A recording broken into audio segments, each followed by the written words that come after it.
جو ریگولر خطابات سنیں گے ریگولر، وہ کبھی اپنے ٹریک سے نہیں ہٹیں گے.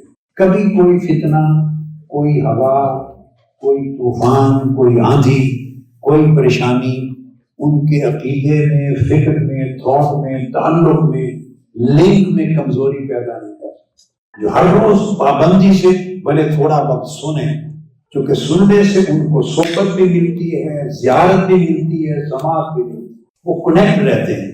اور جو آدمی کنیکٹ رہتا ہے، کیا کنیکٹ رہتا ہے، وہ گم نہیں ہوتا، بھٹکتا نہیں.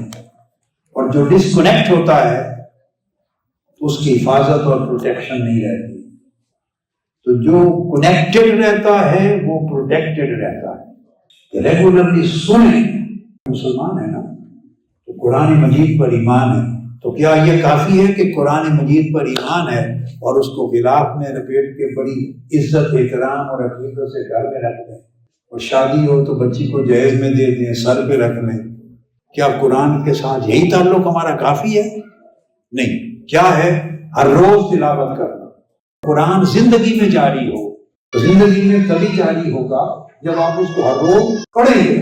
مشن چاہتے ہیں اگر زندگی میں جاری ہو اور آپ کو پروٹیکٹ کرے تو ہر روز سنیں، خطاب سنیں، کتاب پڑھیں، سن کر پڑھ کر سمجھیں، اور اس کو لائف میں اتنا سے صرف اتنا ہر روز پریکٹس کریں. ہر روز، ہر اگلا دن آپ کے علم میں اور عمل میں امپروومنٹ. ایک ہے کہ اسی کنڈیشن پہ رہیں گے. کیا اگر اسی کنڈیشن پہ رہیں گے تو صرف پوت ہیں مشن کے. یہ ہندی زبان کا لفظ ہے پوت، نہ لاس نہ پروفٹ. تو جو اسی پوزیشن پہ رہتا ہے اس کا کسی وقت بھی خطرہ ہے، حالات دگرگوں ہوں تو ایک سٹیپ نیچے پھسل جائے. ایک ہے ہر آنے والے دن میں الٹا کمزور ہو جائے، نیچے جائے، وہ لاس میں ہے. جو لاس میں جائے اس کو ہندی زبان میں اولاد میں جو باپ کا لاس کرے اس کو کپوت کہتے ہیں. بولیے کیا کہتے ہیں؟ کپوت. جو باپ کا لاس کرے وہ کپوت ہے. جو لاس بھی نہ کرے اور نفع بھی نہ کرے، مینٹین رکھے، اس کو پوت کہتے ہیں. کیا؟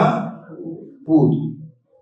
اور جو باپ کی لیگیسی کو قائم رکھے اور آگے بڑھائے، ترقی کرے، اس کو سپوت کہتے ہیں. اس کو تو تحریک منہاج القرآن کا ہر رفیق has to be a سپوت، not Pothu. And never think of being kaput. That is just loss. سپوت رہیں، مینٹین کریں لیگیسی، ایڈوانس کریں، ڈیولپ کریں، پروٹیکٹ کریں، ری انفورس کریں، آگے بڑھائیں اور نسلوں تک پہنچائیں. اس کے لیے ضروری ہے کہ ہر روز سنیں، ہر روز پڑھیں، ہر روز دیکھیں، تاکہ آپ کے کنیکشن میں کمزوری نہ آئے.